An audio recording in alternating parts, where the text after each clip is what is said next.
할렐루야. 반갑습니다, 성도 여러분.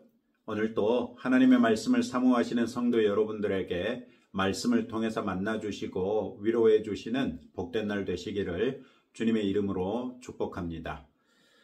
오늘 우리가 함께 묵상하는 하나님의 말씀은 요한계시록 13장 1절부터 10절까지 말씀입니다. 13장에서는 용을 도와서 교회와 싸울 두 짐승이 등장하는데 오늘은 바다에서 올라오는 첫 번째 짐승에 대해서 살핍니다.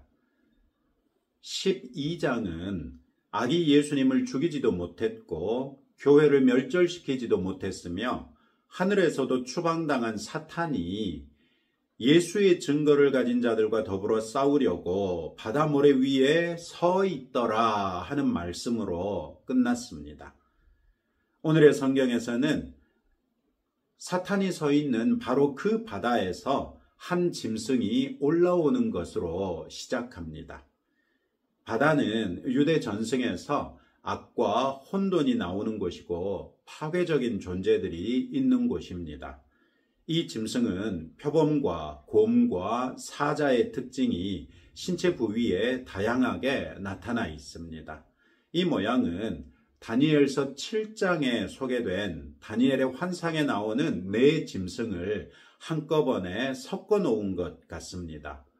다니엘서에서 이 네 짐승은 강력한 왕권과 군사력으로서 세상의 폭압적인 정복과 통치를 일삼았던 네 제국을 상징했죠.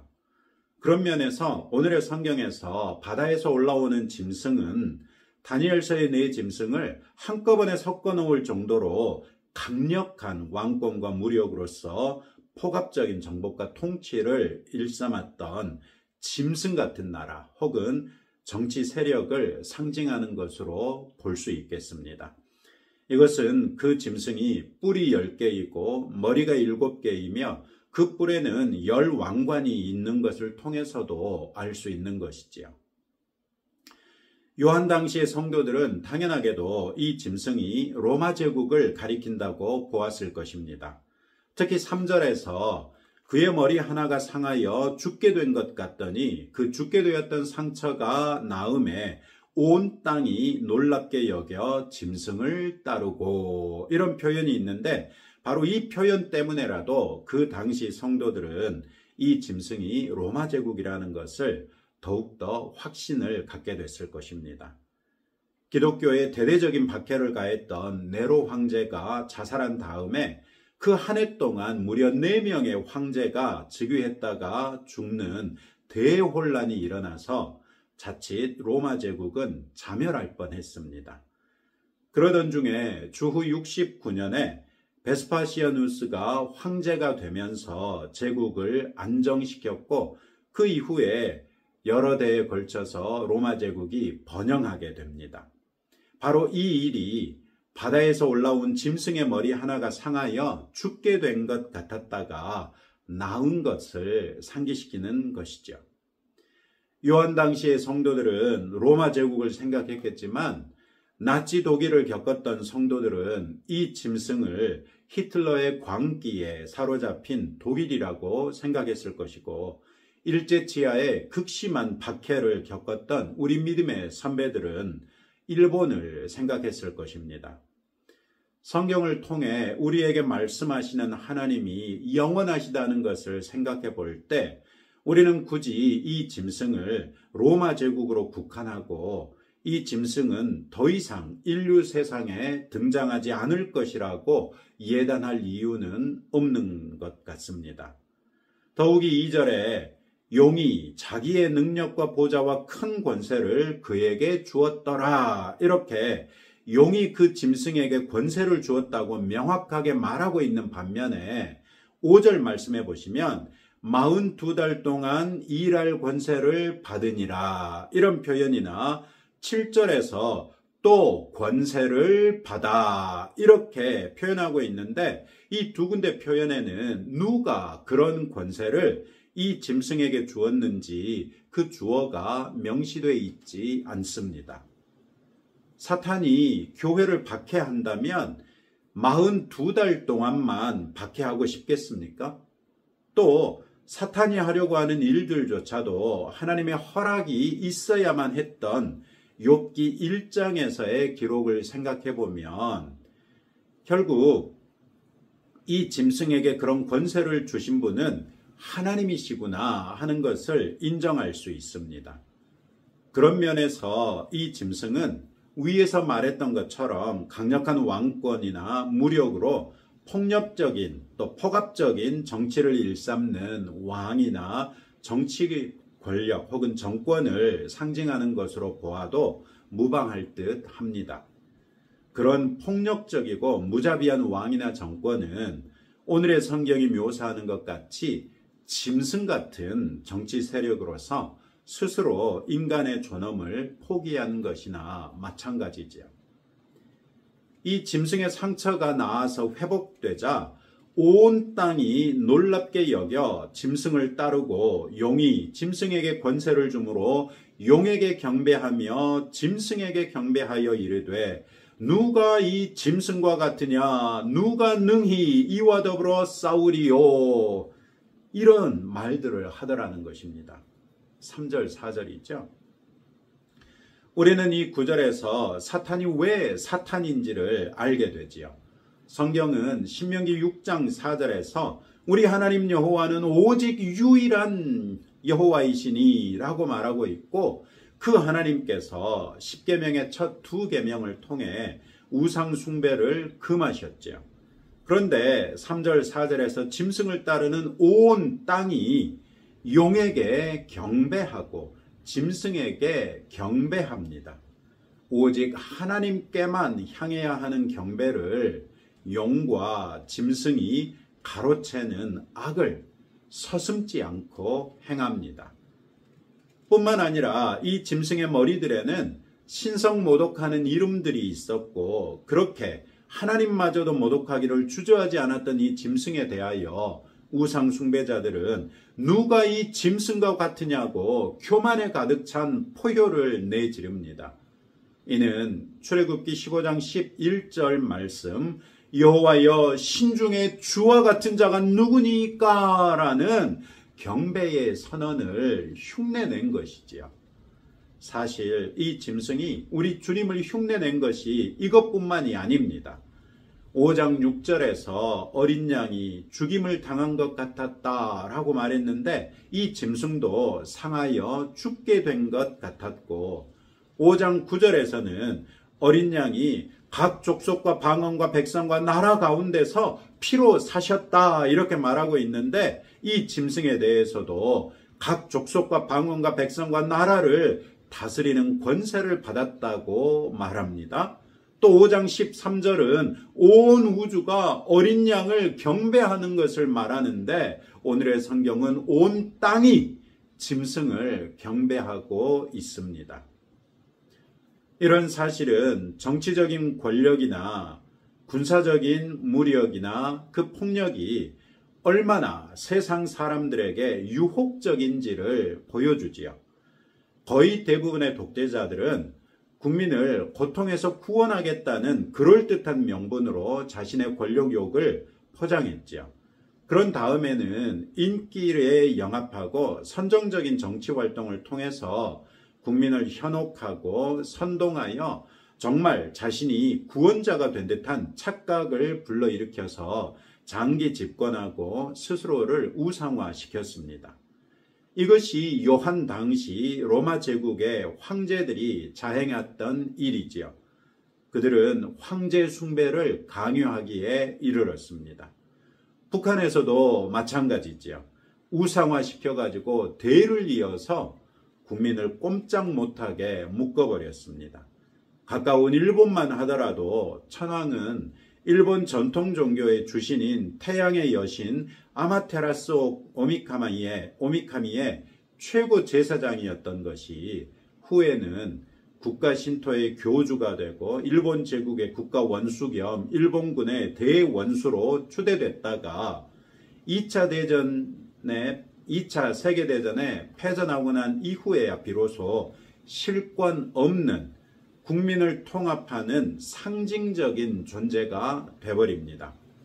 이는 정치 군사력이 또 정치 군사적 권력이 어떻게 신격화되는지를 보여주는 한편 그것이 얼마나 무가치한 일인지를 단적으로 보여주는 예라고 할 수 있습니다. 그렇다고 그리스도인은 정치나 군대를 배격해야 한다는 말입니까? 그것은 아니지요. 우리 그리스도인들이 포기해야 하는 어떤 영역이든지 반드시 사탄이 또아리를 들고 앉아서 왕노릇하게 될 것입니다. 그리스도인은 이 땅에 하나님의 나라를 확장시키는 사명이 있습니다. 그리고 하나님의 나라는 하나님의 말씀을 자기 삶의 지배적인 원리로 삼아 사는 그리스도인들이 자신의 활동 영역이 어디이든지 바로 그곳에서 성경 말씀에 합당하게 삶으로써 성경적 원리가 그곳에서도 이루어지게 하는 것을 말합니다. 그리스도인은 정치와 군사는 물론 모든 우리 삶의 영역에서 사탄의 강력한 영향력에 대항하여 성경적 원리가 실행되는 곳으로 변혁시켜야 합니다. 그렇기에 우리 그리스도인들이 스스로 삼가고 배격해야 할 것은 죄를 범하는 것 외에는 없으며 모든 활동에 적극적으로 참여하여 하나님의 말씀과 원리를 구현하고 모든 일반 은총의 영역에도 하나님의 뜻이 이루어지게 하는데 더욱 힘써야 할 것입니다. 그런 면에서 우리 그리스도인들은 결코 개인적이고 자기중심적인 신앙에 머물러서는 안 되며 반드시 하나님 나라를 염두에 두고 신앙생활해야 한다는 것이죠. 5절부터 8절까지는 우리에게 암울한 미래를 상상하게 합니다. 이 짐승이 과장되고 신성모독을 말하는 입을 받고 42개월 동안 일할 권세를 받았다는 것입니다. 그 결과 이 짐승이 입만 열면 하나님을 비방하는데 하나님의 이름과 하나님의 장막, 즉 하늘에 사는 자들을 비방한다는 것입니다. 여기에서 그의 장막과 하늘에 사는 자들은 동격이고 같은 것을 가리킵니다. 즉 하나님께서 거하시는 곳이 하늘에 사는 자들이라는 말씀입니다. 성도들이 하나님의 장막이라는 것입니다. 이는 사도 바울이 너희는 너희가 하나님의 성전인 것과 하나님의 성령이 너희 안에 거하시는 것을 알지 못하느냐라고 했던 고린도전서 3장 16절의 말씀과 똑같은 것이지요. 이 짐승이 42개월 동안, 즉 하나님께서 허락하신 1260일 동안 하나님을 비방하는데 하나님의 이름을 비방하고 하나님의 장막된 우리 성도들을 비방한다는 것입니다. 이 말은 우리 성도를 비방하는 것이 곧 하나님을 비방하는 것과 같다는 것입니다.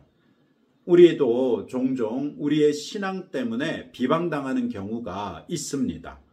하나님께서는 이것을 자신이 비방당하는 것으로 받아들이시겠다는 것입니다. 그런 사람의 최종이 어떻겠습니까? 누가 그 사람의 종국을 결정하시겠습니까?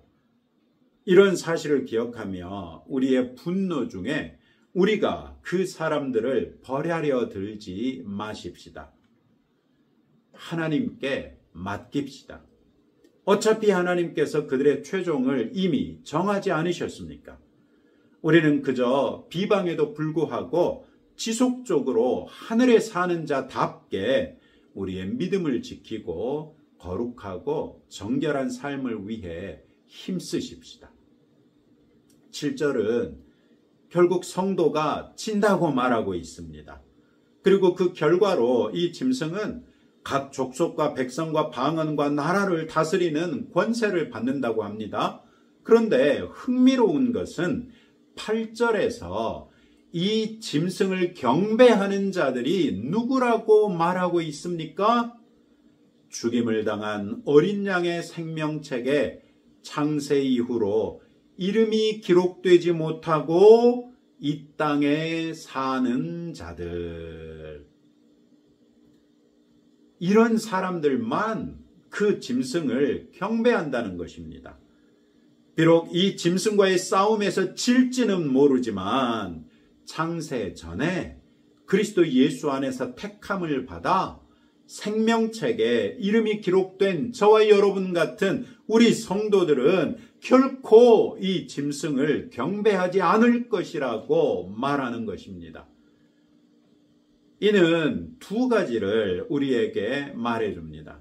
첫째는 생명책에 이름이 기록된 우리 성도들은 몸은 죽더라도 영혼은 하나님의 보호 아래 안전하다는 것이고요. 그러니 둘째는 설령 우리가 영적 전투에서 지더라도, 최악의 경우 극심한 박해로 인해 죽음에 이르더라도 하나님을 경배하는 데서 짐승을 경배하는 대로 배교하지 말라는 것이지요. 이 짐승은 주님이 마태복음 10장 28절에서 말씀하신 것처럼 몸은 죽여도 영혼은 능히 죽이지 못하는 자에 불과하다는 것입니다. 그러니 결코 우리가 두려워할 대상이 아니라는 것이죠. 지금까지 살핀 요한계시록에서도 순교당한 많은 신자들이 비록 그들의 육신은 여러 가지 방식으로 죽음에 이르렀으나 그들은 영적으로는 여전히 살아있어서 하나님의 보좌 앞에 상달되는 기도로서 하나님의 뜻을 이루시기를 간구하고 있지 않았습니까? 우리 성도들은 영적으로 영원한 생명이 보장되어 있다는 것입니다. 10절은 이런 영적 전투에서 사로잡힐 자는 사로잡혀갈 것이요 칼에 죽을 자는 마땅히 칼에 죽을 것이니 성도들의 인내와 믿음이 여기 있느니라, 이렇게 말씀하십니다. 하나님께서는 더러는 사로잡히도록 내어주실 수도 있고 칼에 죽임을 당하도록 내어주실 수도 있다는 것입니다. 비록 우리는 어떤 박해에도 하나님께서 우리를 눈동자처럼 보호해 주시고 머리카락 한 올도 상하지 않도록 붙들어 주시기를 간절히 기도하겠지만 하나님의 뜻에 따라 우리에 대한 처분이 달라질 수 있다는 것입니다. 그렇더라도 우리 이름은 이미 생명책에 기록되어 있으며 우리의 영혼은 영원히 하나님과 함께 있을 것이고 때가 되면 우리 또한 육체의 부활로서 영원히 하나님 나라에 거하게 된다는 것입니다. 그러니 들을 귀 있는 성도들은 듣고 인내하고 믿음을 지키라는 것입니다. 인내를 말씀하시는 것은 이 짐승의 때가 고작 42개월 1260일로 제한되어 있기 때문이고, 믿음을 말씀하시는 것은 이 짐승은 칼로 이길 수 있는 존재가 아니기 때문입니다. 예수님의 제자들이 귀신을 내지 못했을 때 이런 이유로는 귀신을 이길 수 없다고, 기도에 의하지 않고는 안 된다고 말씀하셨던 것처럼 이 짐승은 오직 성령의 검, 곧 하나님의 말씀으로만 이길 수 있는 것입니다. 이 짐승은 결코 칼로 이길 수 있는 존재가 아닙니다. 오직 주님의 입으로부터 나오는 좌우의 날선 검과 같은 말씀으로만 이길 수 있으니 끝까지 믿음을 붙들라는 말씀입니다.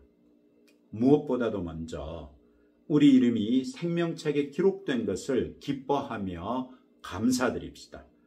이 사실에 대하여 확신이 있다면 어떤 박해인들 이기지 못하겠습니까? 어찌 우리가 짐승에게 머리를 숙이며 사탄에게 머리를 숙일 수 있겠습니까? 내 이름이 생명책에 기록되어 있다면 어떤 고난이라도 인내하고 끝까지 믿음을 붙들 수 있지 않겠습니까? 이런 말씀을 붙들고 다음과 같이 기도합시다. 내 이름에 생명책이 기록된 것을 확실히 알게 됐으니 기뻐하며 감사하도록, 또 인내와 믿음으로 승리하는 성도 되도록 기도하시고, 주님이 주신 비전과 꿈에 따라 우리 사회의 어떤 영역에서든지 우리가 그리스도인다운 본을 보여 하나님 나라가 이루어질 수 있도록 기도하시고, 오늘 밤과 내일도 많은 비가 온다고 하는데 폭우 피해가 심해지지 않고 조속히 복구될 수 있도록 기도합시다. 기도하겠습니다. 하나님 아버지, 감사합니다.